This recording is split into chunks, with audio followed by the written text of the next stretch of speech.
सर्वप्रथम सर्वांना श्री स्वामी समर्थ. स्वामी महाराजांच्या कृपेने तुमच्या सर्व चांगल्या इच्छा पूर्ण होत ही स्वामींचरणी प्रार्थना करते आणि आजच्या व्हिडिओला सुरुवात करते. उद्या 26 मार्च 2026 गुरुवार दिवशी रामनवमी आलेली आहे. कॅलेंडरमध्ये दुर्गाष्टमी आणि रामनवमी एकत्रित दिलेला आहे. बऱ्याच लोकांना मनात प्रश्न पडलेला आहे की रामनवमी आणि दुर्गाष्टमी एकत्रित कसं बरं. तर रामनवमी आपण कधी साजरी करावी, 26 तारखेला की 27 तारखेला. तर अष्टमी तिथी ही उद्या 26 मार्चला सकाळी 11:44 अष्टमी तिथी संपून 11:44 नवमी तिथी सुरू होत आहे आणि 27 मार्चला सकाळी 10:06 नवमी तिथी संपत आहे. प्रभू श्रीरामांचा जन्म चैत्र शुक्ल नवमीला दुपारी 12:39 झालेला आहे. म्हणून तिथीनुसार 26 मार्च 2026ला गुरुवारीच आपल्याला रामनवमीचा उत्सव साजरा करायचा आहे. कळालं असेल सर्वांना, रामनवमीचा दिवस हा उत्सव आपल्याला उद्या गुरुवारी 26 मार्चला साजरा करायचा आहे. तर लवकर उठायचं आहे उद्या आणि आंघोळीच्या पाण्यात प्रत्येकाने एक एक आंब्याचं पान आणि थोडी थोडी कडुलिंबाची पानं आंघोळीच्या पाण्यात आवर्जून टाका. गंगाजल असेल थोडं आवर्जून टाका. लहान मुलांपासून मोठ्या व्यक्तींपर्यंत हा उपाय सर्वांनी जरूर करा. प्रभू श्रीरामांचं नामस्मरण करा. उद्या प्रभू श्रीरामांचा जय श्रीराम जय श्रीराम अगदी सकाळी उठल्यापासून झोपेपर्यंत. तसं तर आपण नेहमीच आपल्या स्वामींचा प्रभू श्रीरामांचा मंत्रोच्चार करतच असतो, नाव घेतच असतो. पण उद्या जन्मदिवस आहे प्रभू श्रीरामांचा.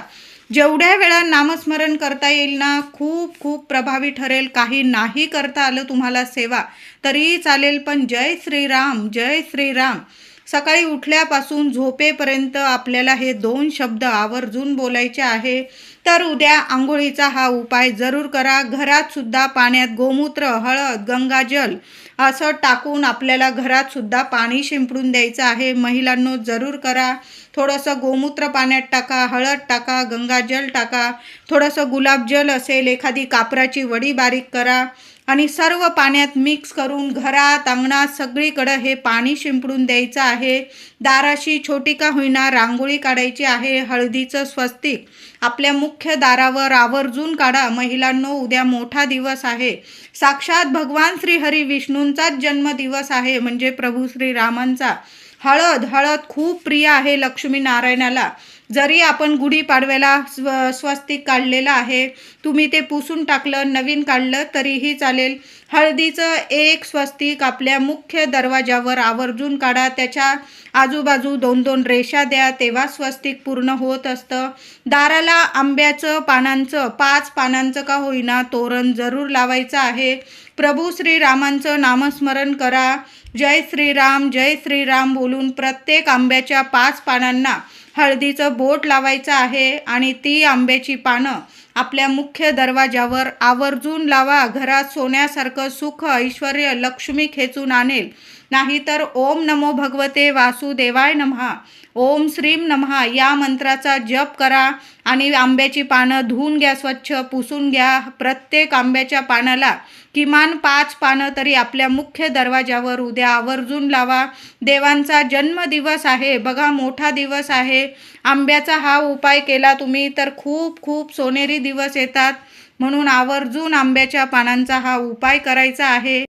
प्रभू श्रीरामांचा उद्या जन्मदिवस. आपल्याला तुळशीजवळ सुद्धा एक दिवा लावून द्यायचा आहे. महिलांनो आंघोळीनंतर तुळशी मातेची हळद, कुंकू, फुलं वाहून पूजा करा.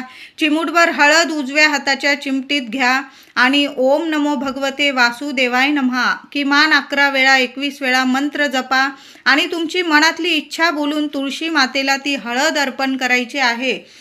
तुम्हाला कलावा असेल तुमच्याकडं तर तुळशी मातेला उद्या प्रभू श्रीरामांचं किंवा ओम नमो भगवते वासुदेवाय नमः या मंत्राचा जप करून तुळशी मातेला कलावा सुद्धा बांधला ना तुम्ही तर खूप सुंदर अनुभव येतात.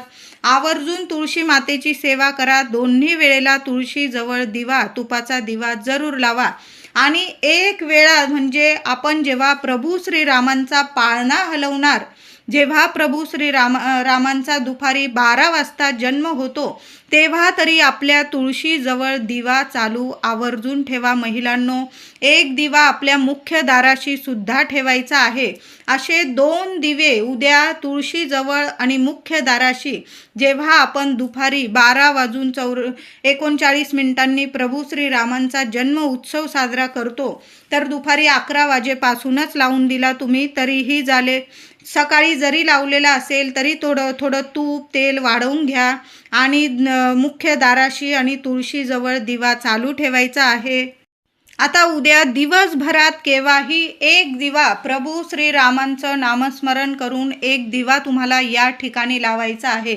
आपण घरात तुळशीजवळ दाराशी तर दिवा लावणारच आहोत मुख्य दाराशी, पण सकाळी किंवा संध्याकाळी तुम्हाला जेव्हा शांततेत वेळ मिळेल, सकाळी देवघरात वगैरे पूजा करायला तुम्हाला बाहेर नाही जाता आलं तर मग संध्याकाळी जरी ही सेवा केली चालेल.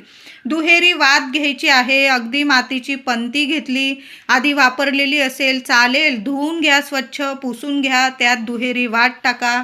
तिळाचं तेल असेल, मोहरीचं असेल किंवा जे देवांसाठी दिव्यांसाठी तेल वापरता तुम्ही ते तेल त्या दिव्यात टाकायचं आहे आणि दिवा घेऊन तुम्हाला हनुमानांच्या मंदिरात जायचं आहे. सोन्यासारखी सेवा आहे. कितीही मोठा शत्रू असू द्या, उद्याच्या उद्या त्याचा नायनाट होईल, नाश होईल. विनाकारण जर कोणी तुम्हाला विनाकारण त्रास देत असेल, नकोसं करत असेल, कामात खूप अडीअडचणी असतील, घरात बाधा आहे, आरोग्य नीट राहत नाही, घरात लक्ष्मी टिकत नाही, तुमची कामं बिघडतात, रखडतात, आवर्जून ही सेवा करा. माझ्या दादांनी करा, महिलांनी करा, विद्यार्थ्यांनी करा, सर्वांनी करा. घरातल्या कुटुंबाकडून एक दिवा हनुमानांच्या मंदिरात घेऊन जायचा आहे. बरोबर हनुमानांसाठी पूजेसाठी फुलं, आपण थोडंसं चणे गुळाचा प्रसाद आवर्जून घेऊन जा किंवा तुम्ही बुंदी जिलेबी असाही प्रसाद घेऊन जाऊ शकता किंवा केळीचा प्रसाद घेऊन जाऊ शकता. उद्या खाली हात जाऊ नका, खाली हात तुम्ही घरी येणार नाही. एक दिवा तर आवर्जून घेऊन जायचा आहे आणि तिथं गेल्यानंतर हनुमानांच्या चरणी नैवेद्य अर्पण करा, फुलं अर्पण करा आणि दिवा लावताना तुम्हाला हनुमानांच्या हृदयात बसता श्रीराम तर तुम्हाला तुमच्या मनातील इच्छा बोलून घ्यायची आहे. जी इच्छा असेल, अवघड इच्छा बोलून घ्या आणि हनुमानांना बोला, आज मी तुमच्या समोर रामनवमीला जय श्रीराम बोलून दिवा लावत आहे, मी खाली हात जाणार नाही. असं बोलून तुम्हाला हनुमानांच्या चरणाजवळ एक दिवा जय श्रीराम बोलून आपल्या मनातील इच्छा बोलून तो दिवा लावून द्या. तिथं जरा वेळ बसता आलं, तुम्हाला हनुमान चालीसा पठण करता आलं, एक वेळा श्रीराम रक्षा पठण करता आलं तर आवर्जून करा. नाही तर आपण सकाळी तर सेवा केलेलीच आहे रामरक्षा स्तोत्रची, तर तुम्ही तसं थोड्या वेळ बसा तिथं आणि मग घरी यायचं आहे. 100 नाही 1000% सांगते, तुम्ही उद्या खाली हात घरी येणार नाही. असा एक राम दिवा जय श्रीराम बोलून हनुमानांच्या मंदिरात आवर्जून लावून द्यायचा आहे. उद्या सकाळी रामनवमीला तुम्ही उपवास करत असाल तर उपवास करा. फलाहार घेऊ शकता तुम्ही, भगर किंवा बटाटा, रताळी, साबुदाणा, जसं आपण एकादशीला उपवास करतो तशा पद्धतीने. कारण भगवान श्रीराम म्हणजे साक्षात भगवान श्री हरी विष्णूंचाच एक अवतार आहे. तर तुम्ही एकादशीला जसा फलाहार घेता तशा पद्धतीने घेऊ शकता. आणि तुम्ही नसेल उपवास करत तर अशा पद्धतीने देवघरात उद्या मंगल कलशाची स्थापना करायची आहे. नारळ वगैरे स्वच्छ धुवून नवीन मंगल कलशाची स्थापना करायची आहे. प्रभू श्रीरामांची मूर्ती असेल तुमच्याकडं किंवा नसेल मूर्ती तर प्रत्येकाच्या देवघरात बाळकृष्णाची मूर्ती असतेच. असं घर नाही, देवघर नाही की जिथं बाळकृष्णाची मूर्ती नाही. तर प्रभू श्रीरामांचा मंत्र जप करायचा, जय श्रीराम, आणि तुम्हाला गाईच्या दुधाने किंवा पंचामृताने अभिषेक करायचा आहे. आता तुमच्याकडं प्रभू श्रीरामांची मूर्ती असेल तर प्रभू श्रीरामांच्या मूर्तीवर अभिषेक करा, नसेल तर बाळकृष्णाच्या मूर्तीवर अभिषेक करा. तुमच्याकडं फोटो असेल पुसून घ्यायचा आहे आणि त्याला छान असा पिवळ्या कलरचा म्हणजे पिवळी फुलं असेल त्याचा हार घालायचा आहे. पंचोपचार पूजा करायची आहे आणि तांदळाच्या राशीवर देवघरात देवांच्या मूर्तीची स्थापना करायची आहे. तुळस फुलं वाहून पूजा करायची आहे. पूजा करताना ओम श्री रामाय नमः, ओम श्री रामाय नमः या मंत्राचा जप आवर्जून करा. दुपारी 12 वाजेच्या आत अभिषेक करून मूर्ती देवघरात पाळण्यात किंवा देवघरात स्थापन करायचीच आहे. 12:39 शंख वाजवायचा आहे, पाळणा हलवायचा आहे. या वेळात घरातील सर्वांनी किंवा एका व्यक्तीने 11 वेळा दिवा अगरबत्ती लावून रामरक्षा स्तोत्र पठण करायचं आहे. सुंदर सेवा आहे. महिलांनो, दादांनो, उद्या सकाळी 11 वाजेपासूनच तुम्ही सेवेला बसला. कारण तुम्हाला जर पटपट वाचता येत नसेल किंवा तुम्ही हळू वाचत असाल, शांततेत आपल्याला श्री राम रक्षा स्तोत्र पठण करायचं आहे. वाचायचं म्हणून वाचायचं नाही, शब्द आपल्याला कळला पाहिजे, आपल्या हृदयापर्यंत पोहोचला पाहिजे, घरात आपल्या वास्तूला पण कळला पाहिजे.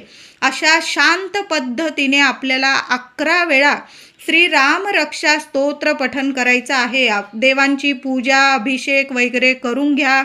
एक अखंड दिवा देवघरात उद्या चालूच ठेवायचा आहे.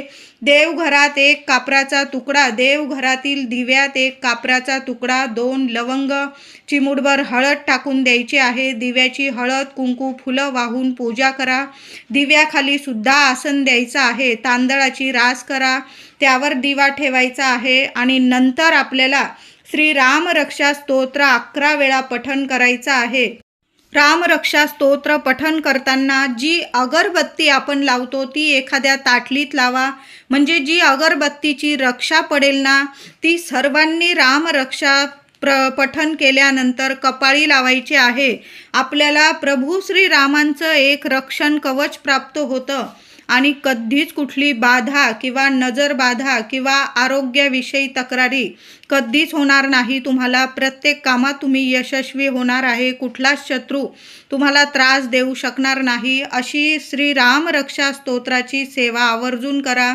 नंतर ती रक्षा सगळ्यांनी कपाळी लावायचं आहे. जय श्रीराम बोलून ती रक्षा कपाळी लावा. अगदी सगळ्यांनी लावायचे आहे. कुणाचं आरोग्य नीट नसेल, म्हणजे तुम्हाला औषधाला गुण येत नसेल तर प्रभू श्रीरामांचं नामस्मरण करा.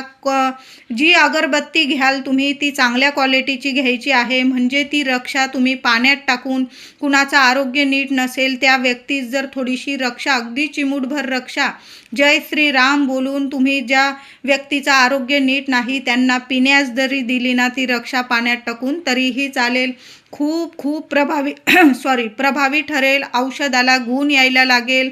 दैवी चमत्कार आयुष्यात तुमच्या घडून येतील. म्हणून प्रभू श्रीरामांची ही सेवा आवर्जून करा. दुपारी प्रभू श्रीरामांची आरती सुद्धा करायची आहे. नैवेद्य दाखवायचा आहे.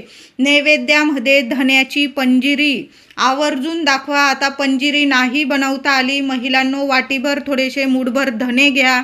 त्यावर गुळाचा खडा ठेवा. काही ड्रायफ्रूट असतील तुमच्याकडं ती ठेवायची आहे आणि छान असा नैवेद्य दाखवा. पण उद्या धन्याची पंजिरी किंवा अख्खे धने देवघरात दाखवायचेच आहे.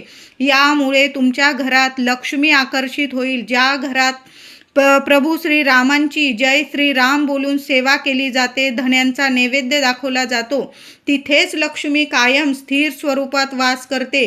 केळीचा नैवेद्य दाखवा. वेगवेगळी फळे असतील त्याचा नैवेद्य दाखवायचा आहे. तुम्ही मिठाई आणलेली असेल पिवळ्या रंगाची ती दाखवा नैवेद्यात. ते प्रत्येक नैवेद्यावर एक तुळशी पत्र ठेवायचं आहे. उद्या तुम्ही बाळकृष्णांना तुळशीने अभिषेक जरी केला ना किंवा एक तुळशी पत्र जरी अर्पण केलं जय श्रीराम बोलून तरीही चालेल. तुळशीची सेवा आवर्जून करा. ही उद्या घराजवळ तुमच्या प्रभू श्रीरामांचं मंदिर असेल तर आवर्जून जा.